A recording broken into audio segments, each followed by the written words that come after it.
The heat pressed down like a weight too heavy for the open land to bear. The sky, a pale expanse of white blue, stretched endlessly over the parched earth where wild grasses withered under the relentless sun. A dry wind stirred the dust and whispered through the sagebrush, carrying a scent of aridity and distant promises.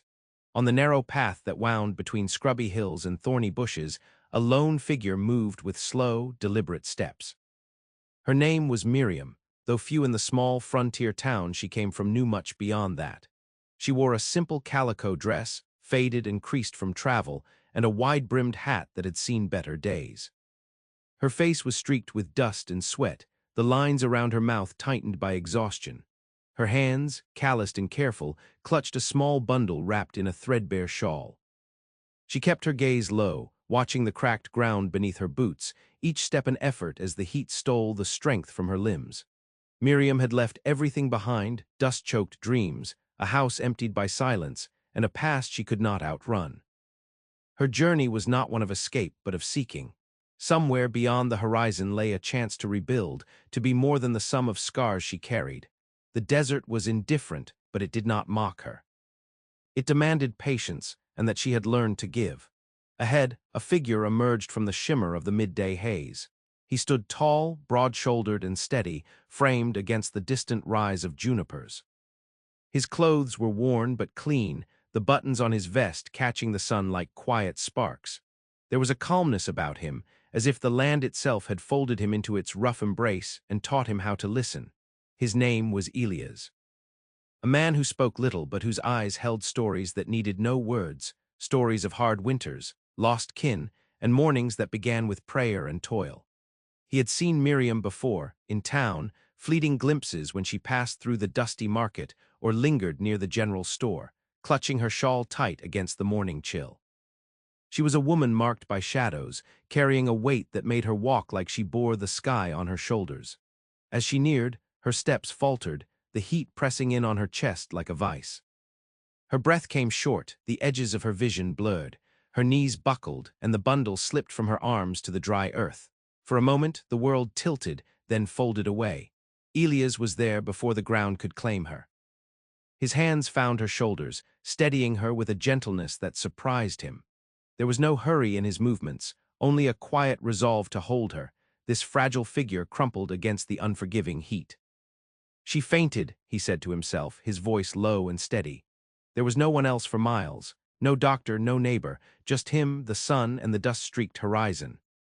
He lifted her carefully, mindful of the sudden softness that replaced the distant, wary stranger she had been. The weight of her in his arms was not a burden, but a silent plea, one that unsettled and stirred something within him he had not named. The wind shifted, carrying the faint scent of sage and earth. Somewhere beyond the hills, a raven called, and for the first time in many days, Elias felt the stirrings of something like hope. The road ahead was long, the sun relentless, and the story between them only just beginning. Elias tightened his hold, adjusting Miriam so she rested more comfortably against his chest. Her head lolled slightly, her breathing shallow but steady. The heat did not relent, and the air shimmered with a relentless intensity that blurred the edges of the world into waves of gold and dust. He scanned the horizon for any sign of shelter. A cluster of juniper trees stood a few hundred yards ahead, their gnarled branches offering a patch of shade like an oasis in the endless sun. Elias moved carefully, each step measured to not jostle her, feeling the fragile pulse beneath her ribs, a faint rhythm he could scarcely trust, but would protect nonetheless. The wind lifted again, cool beneath the brush of a distant cloud. He spoke softly, though there was no answer but the creak of dry leaves and the steady pulse of his own heartbeat. "Hold on," he murmured, his voice a low thread against the heavy silence. "We'll get you out of this." At the base of the largest juniper, he settled her gently against the rough bark, pulling his hat low to shield her face from the sun's burn. The earth beneath was hard, but the shade was a relief like a balm. He knelt beside her, searching for any sign of injury or fever, brushing stray hair from her forehead with a tenderness that surprised him again. She was lighter than he'd expected, but so fragile it felt like a wrong word might shatter her. Slowly, Miriam's eyes fluttered open, heavy and unfocused. The heat had stolen her strength, but not her awareness entirely. She blinked up at him, confusion clouding her gaze. For a moment the space between them was raw and exposed, a meeting of two worn souls caught in the middle of a vast and indifferent land. "Where?" she whispered, voice cracked and trembling. "You fainted," Elias said gently. "You're safe here under the juniper." She tried to sit, but he caught her arm, steadying her with a quiet firmness that was not command but care. She let herself lean back, breathing slow, eyes closing against the overwhelming brightness. "Thank you," she said, voice barely more than a breath. Elias nodded, unsure what else to say. Words had never been his refuge.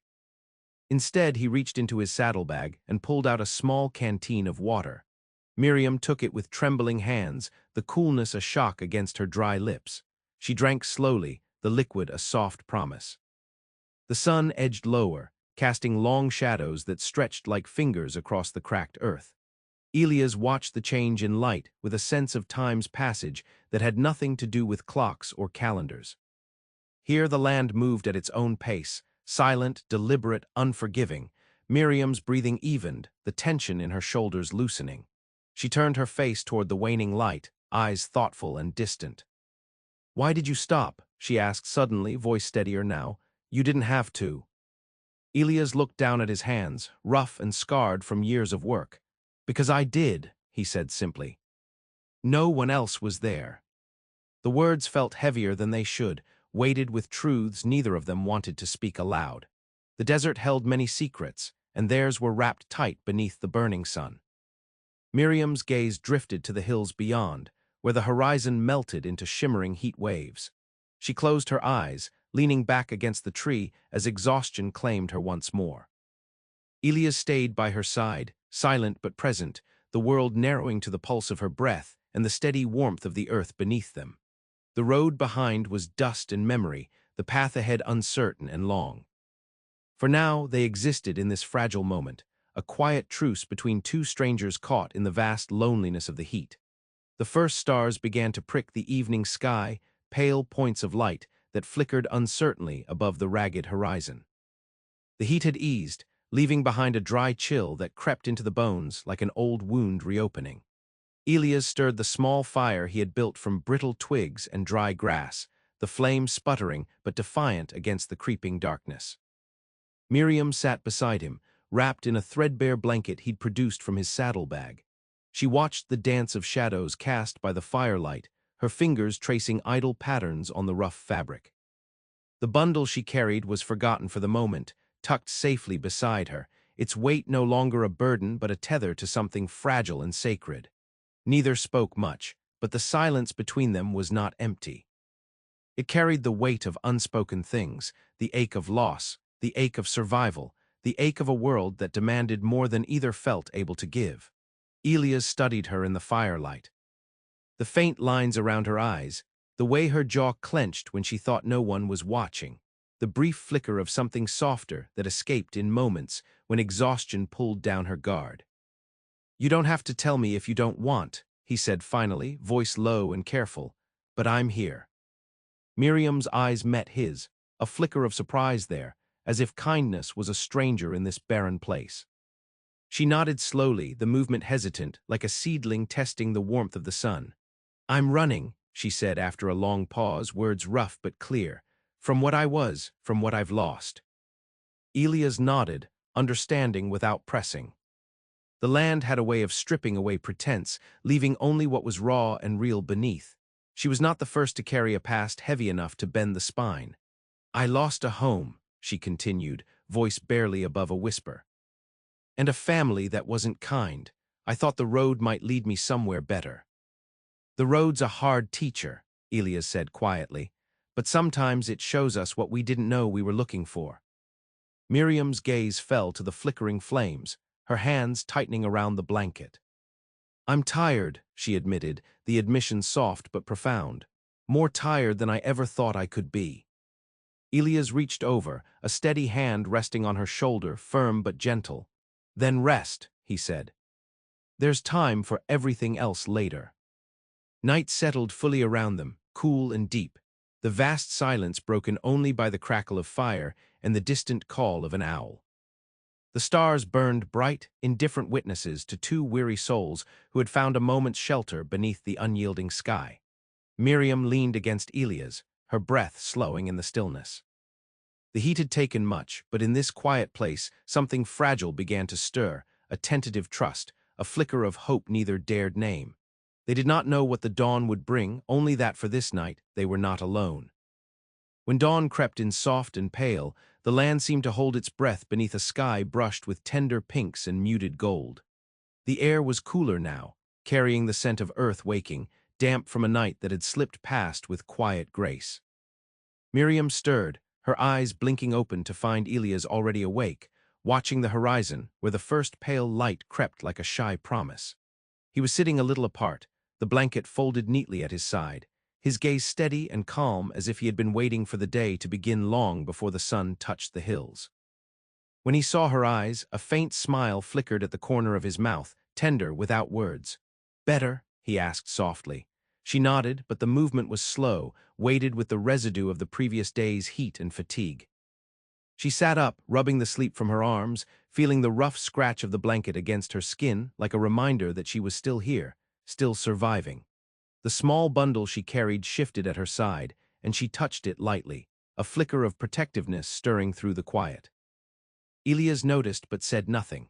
Some things, he knew, were held too close to be spoken aloud.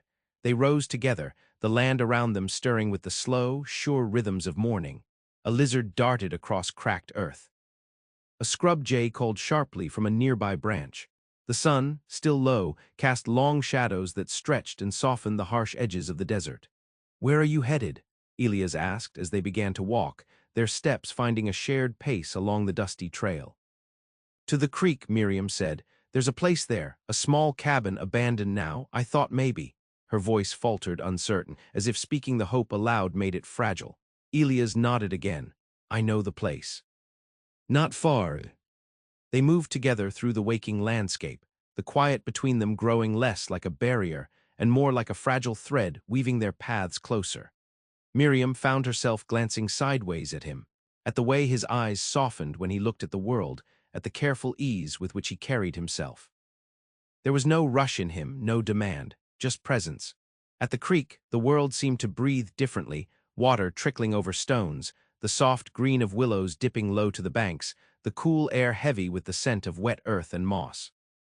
The cabin stood a little way back, its wooden frame weathered but standing firm against time and neglect. They approached it together, the quiet crackle of underbrush the only sound besides the water's steady murmur. Miriam pushed open the door, the hinges creaking but yielding. Inside, the air was cooler, shaded, carrying the scent of wood smoke long extinguished. "This will do," she said, voice soft but resolute. Elias set down the bundle gently, stepping back as if giving her space to claim the place as her own. The moment was small but charged, a shared understanding born of survival and the fragile trust that grew in the spaces between words. Outside, the sun climbed higher, casting light that warmed the earth, and the small cabin nestled beside the creek. Inside, Miriam and Elias faced the slow work of healing, a quiet promise between two weary souls learning that sometimes mercy was found in the simple act of carrying another through the heat. Days passed like slow-moving shadows across the land, each one folding gently into the next beneath the broad sky. The cabin by the creek became a sanctuary carved out of dust and quiet moments, a place where the fierce grip of the sun softened into something bearable, even kind. Miriam and Elias settled into a rhythm shaped by the land and the slow mending of bodies and spirits. She fetched water from the creek, the cold rush against her hands a sharp contrast to the dry heat that clung stubbornly to the air. He repaired the cabin's worn boards, his strong hands steady and sure, each nail driven with a care that spoke of respect, not haste. Their conversations were sparse but honest, measured exchanges beneath the hum of cicadas and the rustle of cottonwoods. No grand declarations, only the small truths that build trust. The weight of a missed letter, the ache of an empty bed, the quiet hope carried like a secret beneath the dust. One evening, as the sun dipped low and the sky bled into shades of orange and deep purple, Elias found Miriam sitting outside the cabin, her gaze fixed on the far hills, where the wind was stirring the dry grasses like waves on a restless sea. "You ever think about going back?" he asked, voice soft, as he joined her on the rough-hewn bench. She shook her head slowly, the faintest smile touching her lips. "No, not yet." He looked at her then, really looked, past the dust and the weariness to something like the fierce light she kept guarded beneath it all. "What do you want?" he asked, not pressing but inviting. "To be free," she said quietly. "From fear, from running, from the past that won't let me rest." Elias nodded, understanding more in that simple confession than any long story could convey. "Freedom's a slow thing," he said, "but it's worth the waiting." Night fell fully around them, the first stars bright and sure above the dark silhouettes of the hills. They sat in silence, two souls tethered by shared hardship and the quiet promise of something new. In the days that followed, the tenderness between them grew, not in sudden declarations but in small acts. A shared meal cooked over the fire, a hand offered when a plank splintered beneath tired fingers, a whispered word to chase away a shadow. One afternoon, as a cool breeze rippled across the creek, Miriam found herself laughing, soft, unguarded, a sound that surprised even her. Elias looked up from his work, a smile breaking across his face like the slow bloom of dawn. "She fainted in the heat," he said quietly, "and I carried her with a tenderness that surprised us both." She met his gaze then, the flicker of something unspoken passing between them like a current. No promises were made, no futures decided, only the steady truth of presence and the fragile bloom of trust. The land stretched out around them, harsh and unyielding, yet capable of quiet miracles in the hands of those who dared to stay. And in that vast expanse, beneath the watchful sky, two wounded souls found a fragile sanctuary in one another's care. The months slipped by like river stones smoothed by slow currents, and with each passing day, the cabin by the creek felt less like refuge and more like home. The heat still hammered the land, relentless and merciless, but beneath its weight, something softer took root between Miriam and Elias, a quiet unfolding not hurried by time but nurtured in the small, steady acts of survival. Miriam moved through the morning light with a grace born of hard-won peace, her eyes no longer shadowed by fear but clear and watchful. The bundle she once carried close now rested on a windowsill, a silent witness to a past she was learning to let go of, one fragile thread at a time. Elias worked beside her as the seasons shifted, the sharp crackle of the fire, the scrape of tools against wood, the steady rhythm of hands building and mending. He never asked for more than she was willing to give, never pressed for words she was not ready to speak. His presence was a quiet harbor, a place where walls could fall away, and silence itself became a language of trust. One evening, as the sun dipped low behind the hills and spilled its last amber light across the creek, Miriam found herself standing beside Elias on the worn porch. The world around them was hushed, the heat finally yielding to the cool breath of dusk. The scent of sage and earth hung heavy in the air, a reminder of the land's endless cycle, harsh yet alive. He reached out not with the urgency of possession, but with the gentle certainty of shared strength. His hand brushed hers, a touch light as a feather, yet steady enough to carry the weight of everything unspoken between them. "Thank you," Miriam whispered, her voice barely above the soft rustle of leaves. "For what?" Elias asked, eyes searching hers beneath the fading light. "For carrying me," she said, "not just then in the heat, but now. For staying when so many others would have walked away." He gave a slow, knowing smile. "We all carry something. Some burdens are lighter when shared." They stood together as night folded over the land, the stars emerging one by one, silent witnesses to a journey marked not by grand gestures, but by the steady, unyielding power of mercy and quiet resilience. In the vastness of the frontier, beneath skies both cruel and kind, Miriam and Elias had found something rare, a second chance shaped not by fate, but by the gentle act of carrying one another through the heat. And in that tenderness, they both discovered the strength to heal.